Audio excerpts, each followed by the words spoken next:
Welcome to digital GK classes. तो देखिए, कल जो है मैंने एनसीएफ को डिटेल में एक्सप्लेन किया है आप सभी को। उसका पीडीएफ मैंने टेलीग्राम पे भेज दिया था। तो कल जो है थ्योरी पार्ट हुआ था और कुछ क्वेश्चंस, बट आज के जो भी क्वेश्चंस है वो काफ़ी इंपॉर्टेंट है और ये आपको सीटेट में तो फ़ायदा होगा ही इससे। उसके बाद से अगर आप केवीएस की भर्ती आती है, चाहे डीएसएसबी की जो भर्ती आती है, चाहे यूपी में सुपर टेट आता है, सब में ही ये इंपॉर्टेंट है। तो इससे क्वेश्चंस तो सीटेट में तो बहुत पूछे जाएंगे। अदरवाइज अगर आपने ये अभी अच्छे से पढ़ लिया तो ये आपको आगे भी काम आएगा, क्योंकि अल्टीमेट आपका गोल क्या है? एक नौकरी लेना, एक जॉब लेना सरकारी। तो उसमें ये सारी चीज़ें इंपॉर्टेंट है, सब कुछ मैंने डिटेल में लिखा हुआ है। तो मैं आपको क्वेश्चंस कराने जा रही हूँ और अगर आप चाहते हैं इसका पीडीएफ तो मैं टेलीग्राम पे भी भेज दूंगी, सो दैट आप जो है रिवीजन प्रैक्टिस करते रहिएगा। तो चलिए सबसे पहले देखते हैं।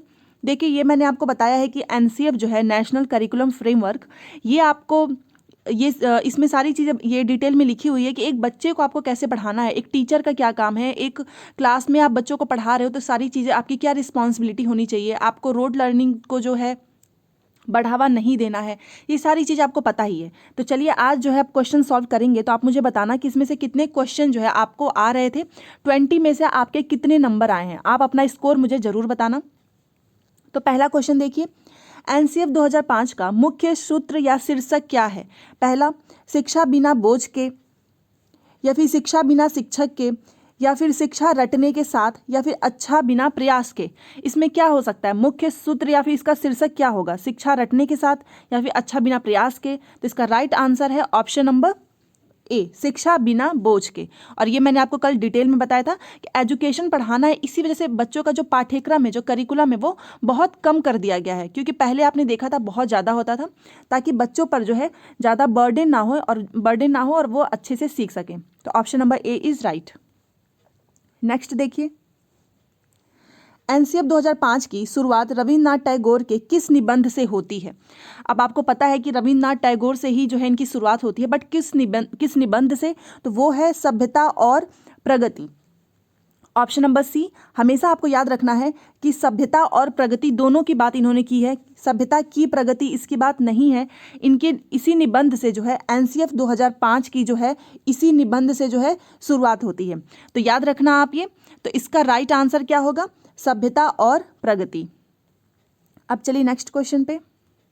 हमारा नेक्स्ट क्वेश्चन है कि गणित का उद्देश्य एनसीएफ 2005 में क्या बताया गया है? एनसीएफ 2005 में आपको पता है कि ये हर सब्जेक्ट से रिलेटेड है, चाहे मैथ हो, साइंस हो, इंग्लिश हो, कोई भी सब्जेक्ट ऐसा नहीं होगा जिसमें एनसीएफ की बात ना हो, एनसीएफ जो इंपॉर्टेंट ना हो। तो गणित में भी है। तो 2005 में क्या बताया गया है?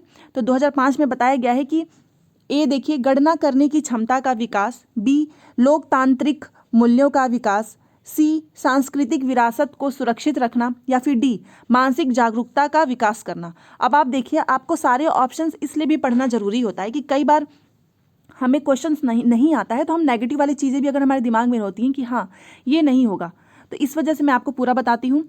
तो इसका राइट आंसर क्या होगा? ए, गणित का उद्देश्य क्या है कि गणना करने की क्षमता का विकास हो जाए, बच्चों में कैलकुलेशन का जो कैपेसिटी है, वो जो है एबिलिटी उनके अंदर पैदा किया जाए, चाहे आप उसको किसी भी एक्टिविटी के थ्रू सिखाएं। तो ऑप्शन नंबर 3 का हो गया। नेक्स्ट क्वेश्चन है 4, और इसको ध्यान से कीजिएगा, स्किप मत कीजिएगा, क्योंकि ये क्वेश्चंस आंसर के ही फॉर्म में है, सो दैट आपको अच्छे से एक बार थ्योरी तो आपने पढ़ ही लिया है, ये भी हो जाएगा। जिसने भी थ्योरी नहीं देखा होगा अभी तक, तो उसका लिंक मैंने डिस्क्रिप्शन बॉक्स में दिया है। टेलीग्राम पे भी आप जुड़कर जो है सारी थ्योरी वगैरह देख सकते हैं। राष्ट्रीय पाठ्य चर्चा रूपरेखा 2005 के अनुसार शिक्षक की भूमिका होनी चाहिए। शिक्षक की क्या भूमिका होगी?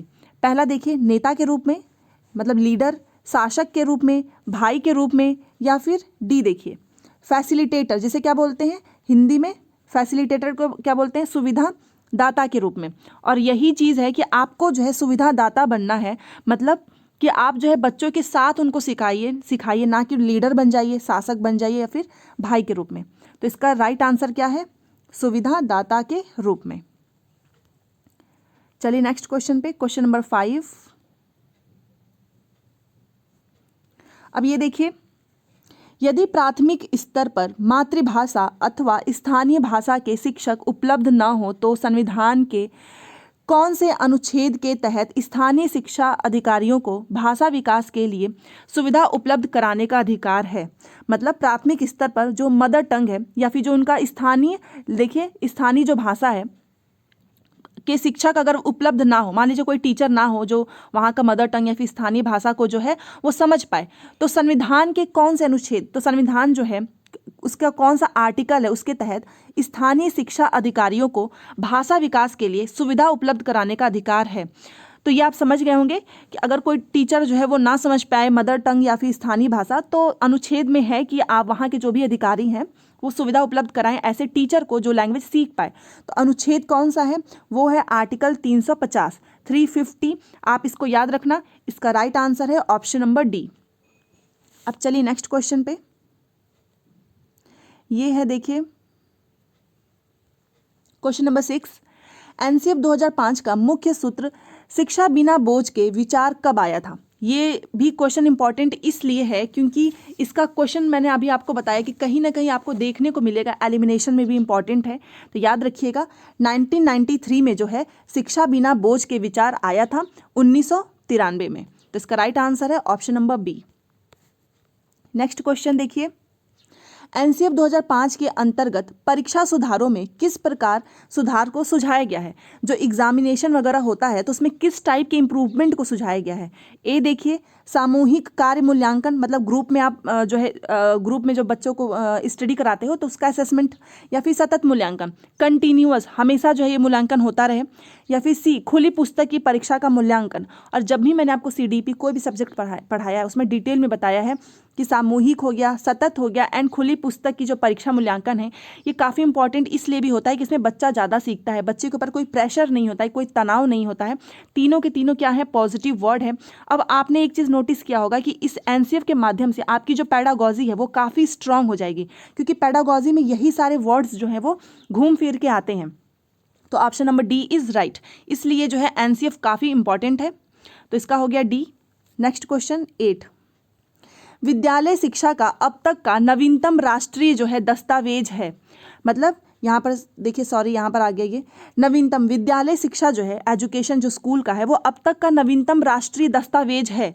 तो आप ऑप्शन देखिए, क्या वो एनसीएफ 2005 का है, आरटी 2009, या फिर NP national education policy, NEP इसमें उल्टा हो गया है, एनईपी जो मैंने आपको बोला है कि काफ़ी इंपॉर्टेंट है, एनईपी नेशनल एजुकेशन पॉलिसी। तो ये कौन सा है, आप मान लीजिए स्कूली शिक्षा का जो नवीनतम राष्ट्रीय दस्तावेज वो किस पर आधारित है, वो एनसीएफ पर ही तो है, तभी तो हम एनसीएफ पढ़ रहे हैं डिटेल में, ताकि समझ कोई भी टीचर ट्रेनिंग हो, कोई भी कहीं के भी टीचर बनते हो तो आपको ये पढ़ना पहले से आप पढ़े होते हैं, तभी तो आप जाकर वहाँ पर अच्छे से पढ़ा पाओगे कि एनसीएफ में क्या क्या चीज़ें जो है लिखी हुई हैं जो आपको फॉलो करनी है। तो इसका राइट आंसर क्या है, ऑप्शन नंबर ए। अब ये देखिए 9, किस मंत्रालय की पहल पर एनसीएफ 2005 तैयार किया गया था। आपको पता है कि कौन सी मंत्रालय पे इसको तैयार किया गया था एनसीएफ 2005 को, जो कि है मानव संसाधन विकास मंत्रालय, बट अब इसका नाम जो है चेंज हो चुका है, अब क्या हो गया है, शिक्षा मंत्रालय, एजुकेशन मिनिस्टर। तो ये आपको याद रखना है, शिक्षा मंत्रालय, इसका नाम बदल चुका है, पहले था मानव संसाधन विकास मंत्रालय। तो option number A is right. अगर शिक्षा मंत्रालय भी लिखा है तो आप तो इतना समझ ही जाएंगे कि ये इसका क्या है, नया नाम है, शिक्षा मंत्रालय।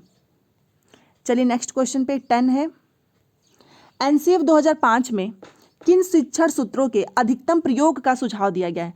मतलब कौन सा ऐसा जो टीचिंग मेथड है जिसको आपको ज़्यादा से ज़्यादा यूज करना है। पहला देखिए, और ये मैंने आपको पढ़ाया हुआ है, अज्ञात से ज्ञात की ओर, अमूर्त से मूर्त की ओर, या फिर सभी होगा, या फिर केवल ज्ञात से अज्ञात देन मूर्त से अमूर्त।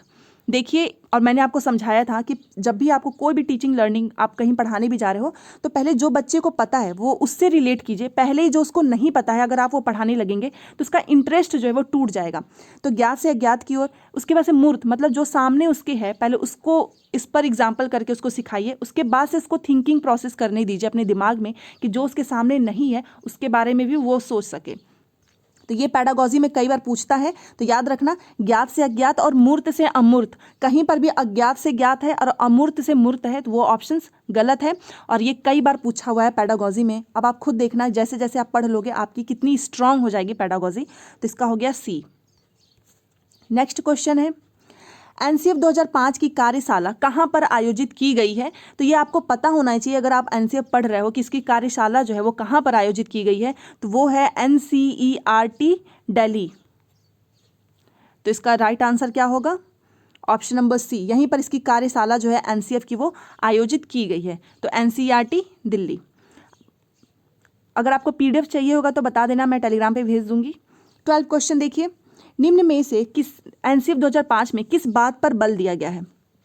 पहला देखते हैं, विज्ञान के लिए शिक्षा, या फिर विकास के लिए शिक्षा, या शांति के लिए शिक्षा, या फिर सभी। अब बहुत से लोग क्या करेंगे, ऑल ऑफ दीज कर देंगे, बट एनसीएफ 2005 में जो है किस पर बल दिया गया है, वो सब पर नहीं, वो शांति के लिए शिक्षा। आप बच्चों को ये एजुकेशन सिखाइए कि जैसे कि आपने देखा होगा पब्लिक ट्रांसपोर्ट को कितना लोग नुकसान पहुंचाते हैं, तो उनके अंदर ये सारे जो वैल्यू हैं वो आपको धीरे धीरे जो है वो उनके अंदर डालनी होगी कुछ एक्टिविटीज़ के माध्यम से। बस विज्ञान के लिए शिक्षा या फिर केवल विकास के लिए नहीं, आपको शांति के लिए उनको एजुकेशन देना है। तो option number C is right, और ये एनसीएफ में ये बात लिखी हुई है। तो जब भी ऐसा कोई क्वेश्चन आए तो आपको सी पर ही जाना है। अब ये देखते हैं 13 क्वेश्चंस। एनसीएफ 2005 में किस परीक्षा के संबंध में सुधार के लिए सुझाव दिया गया है? इन सब में से कौन सी परीक्षा पर आपको इम्प्रूवमेंट के लिए जो है एडवाइस दिया गया है? तो चलिए देखते हैं। कक्षा 10वीं की जो परीक्षा वो ऐच्छिक हो, या फिर प्रतियोगी प्रवेश परीक्षा को जो है ऐच्छिक हो, या फिर कक्षा 12वीं की जो परीक्षा है वो ऐच्छिक हो, या फिर सभी। तो देखिए इसका राइट आंसर है ए, क्योंकि जो 2005 में केवल इसी परीक्षा में कक्षा जो है क्लास जो 10th है उसकी जो परीक्षा है, जो उसका एग्ज़ाम है वो कैसा होना चाहिए, वो ऐच्छिक होना चाहिए। तो इसलिए ये जो तीनों है इसकी बात नहीं किया गया है, क्योंकि 10th को जो है उसमें इंपॉर्टेंस दिया गया है कि यहाँ पर जो है बच्चा उसकी जो क्लास की जो भी इसको टेस्ट देना है, उसकी जो एग्जामिनेशन है वो ऐच्छिक होना चाहिए। तो इसका option number A is right. Next question 14, पाठ्यक्रम निर्माण की आवश्यकता क्यों है? पाठ्यक्रम का मतलब करिकुलम, जो बच्चों का पाठ्यक्रम है, जो सिलेबस है, वो उसकी इम्पॉर्टेंस क्यों है, ये आपको बताना है। पहला देखिए, जो टीचर है उसकी सुविधा के लिए, बिल्कुल भी नहीं। बी, शिक्षा के उद्देश्यों की प्राप्ति हेतु, मतलब शिक्षा का जो गोल है उसके लिए, उसको प्राप्त करने के लिए। या फिर डी, बालकों को पाठ्य पुस्तक उपलब्ध करवाने के लिए। अब आप खुद सोचो कि इस 14 का आंसर क्या हो सकता है कि पाठ्यक्रम निर्माण जो है वो आवश्यक या शिक्षा के लिए होगा, या फिर पाठ्यकों जो बालक हैं उनको पाठ्य पुस्तक जो है उपलब्ध हो जाए इस वजह से होगा? बिल्कुल भी नहीं। इसका राइट आंसर है बी, शिक्षा। जो भी बच्चों को एजुकेशन सिखा रहे हो आप, अगर उसका पाठ्यक्रम आपने एकदम अच्छे से तैयार कर लिया है तो आप बच्चों को वो बहुत ईजिली, बहुत इंटरेस्ट के साथ जो है वो बच्चा अपने गोल को पूरा कर सकता है। तो उद्देश्य की प्राप्ति के लिए ही पाठ्यक्रम का निर्माण किया गया है। तो option number B is right. Next question है 15 देखिए, एनसीएफ 2005 में, यहाँ पर में होगा, एनसीएफ 2005 में सुझाव दिया गया है कि सूचना को क्या मानने से बचा जाए। और कल की थ्योरी में मैंने आपको बताया था, जिसने अच्छे से पढ़ा होगा वो आंसर कर देगा कि सूचना को क्या मानने से बचा जाए। चलिए ऑप्शन देख लीजिए, ज्ञान, सूचना, समझ, या फिर इनमें से कोई नहीं। मैंने कल ही आपको बताया था, कोई भी सूचना हो आपको उसको ज्ञान मानने से बचाना है बच्चों को, क्योंकि कोई भी इन्फॉर्मेशन आ रही है वो ज़रूरी तो नहीं कि वो बच्चे के काम की हो, बच्चा जो है उसे कुछ सीखेगा ही। इस वजह से इसको लिखा गया है कि इसमें सुझाया गया है कि सूचना को क्या नहीं मानना है, ज्ञान नहीं मानना है, ज्ञान मानने से बचाना है। Option number A is right. अब 13 देखिए, 16, 15 तो हो ही गया, देखिए यहाँ पर 15 हो गया, अब 16 देखते हैं। विद्यालयों में एनसीएफ 2005 में कला शिक्षक को, कला जो शिक्षा है, जो आर्ट है, उसको विद्यालय में जोड़ने का उद्देश्य क्या है? क्यों कला शिक्षा जो है, कला आपने देखा होगा कि आपने भी 9th 10th में आपने अपना एक आर्ट सब्जेक्ट लिया होगा, उसको क्यों जोड़ा गया है? ए देखिए, सांस्कृतिक विरासत की प्रशंसा करना एवं छात्रों के व्यक्तित्व, जो छात्रों की पर्सनालिटी है, और उनका मानसिक स्वास्थ्य को विकसित करना। या फिर बी, पुस्तकों से इतर ज्ञान प्राप्त करना, मतलब बुक्स के अलावा दूसरी ज्ञान की प्राप्ति के लिए। या फिर सी, अच्छी बाह्य परीक्षाओं का आयोजन करना, मतलब एक बहुत बढ़िया जो बाह्य परीक्षा हो जो कि आपके सिलेबस से अलग हो, उसका आपको आयोजन करना है। या फिर डी, रटने को महत्व प्रदान करना। आप समझ गए होंगे कि इसमें क्या क्या नहीं होगा, ये बिल्कुल भी नहीं होगा। और इसका मतलब ये नहीं है कि आप बाह्य परीक्षा का आयोजन करने के लिए कला शिक्षा को जोड़ रहे हैं। बी भी नहीं होगा कि बुक से अलग कोई ज्ञान प्राप्त करना है। इसका सबसे बेस्ट ऑप्शन ये है, क्योंकि कला शिक्षा में क्या होता है, बहुत सी चीज़ें बच्चों को पता चलता है कि उनकी सांस्कृतिक विरासत के बारे में, उसकी प्रशंसा करना, उसको वो आर्ट करते हैं, उसको डिज़ाइन करते हैं, धीरे धीरे उसे सीखते हैं। छात्रों का जो खुद का एक व्यक्तित्व है वो आपने देखा होगा कला वगैरह से बहुत अच्छा निखर कर आता है, और मानसिक स्वास्थ्य भी जो है उनका वो डेवलप होता है। तो option number A is right. Question number 17 देखिए, एनसीएफ 2005 में गुणवत्ता आयाम शीर्षक के अंतर्गत महत्व दिया गया है। मतलब ये जो गुणवत्ता आयाम शीर्षक है इसके अंतर्गत किसको महत्व दिया गया है, इन चारों में से बताना है। तो पहला देखिए, शिक्षित एवं अभिप्रेरित शिक्षकों को, जो एकदम शिक्षित हो, मोटिवेटेड हो, उनको दिया गया है। या फिर बालकों के लिए ज्ञान संदर्भ में संरक्षित अनुभवों को, या फिर सी बालकों के लिए संरचित अनुभव एवं पाठ्यक्रम सुधार को, या फिर डी भौतिक संसाधन को। ये गलत हो जाएगा, ये भी गलत हो जाएगा। दो में आपको कन्फ्यूजन हो सकता है। हमेशा याद रखना एनसीएफ में किसको महत्व दिया गया है। तो सबसे पहले बालकों के लिए संरचित अनुभव को, मतलब बालकों का जो भी एक्सपीरियंस हो, जो भी उन्होंने कुछ सीखा हो। दूसरा पाठ्यक्रम सुधार को, क्योंकि पाठ्यक्रम में आपको सुधार करते रहना पड़ेगा बच्चों के हिसाब से। अगर आप कोई भी उद्देश्य, मान लीजिए आप कुछ सिखाना चाहते हो तो हाँ दैनिक जीवन से तो जोड़ना है, बट उसके हिसाब से आपको अपना करिकुलम में भी सुधार करते रहना पड़ेगा। और इसको जो है इंपॉर्टेंस दिया गया है गुणवत्ता आयाम शीर्षक के अंतर्गत। इसलिए आपको ऑप्शन नंबर सी पर जाना है और ये एनसीएफ में बात लिखी हुई है। अब ये देखिए 18, यदि बच्चे फेल होते हैं तो वो क्या दर्शाते हैं। इसको मैंने पता नहीं कितनी बार बताया होगा कि बच्चा फेल नहीं होता है। कौन फेल होता है? स्कूल की असफलता होती है, वो टीचर जो है वो अच्छे से सिखा नहीं पाता है। इसमें बच्चे की कोई गलती नहीं है, तो ये आप आराम से कर लेंगे। इसका अपनी असफलता को, स्कूल की असफलता को, समाज की असफलता को, या फिर परिवार की असफलता को। तो बच्चा फेल कहाँ पर हो रहा है? स्कूल में। इसका मतलब स्कूल जो है वो बच्चे को समझ नहीं पा रहा है कि बच्चों को किस हिसाब से, किस तरह से पढ़ाना है। तो option number B is right. अब ये है 19 देखिए, एनसीएफ 2005 के अनुसार सीखना क्या है? ज्ञान के निर्माण की प्रक्रिया है, ज्ञान अवरुद्ध करने की प्रक्रिया, मतलब ज्ञान में बाधा डालने की है, समाज का असफलता है, या फिर परिवार की असफलता है।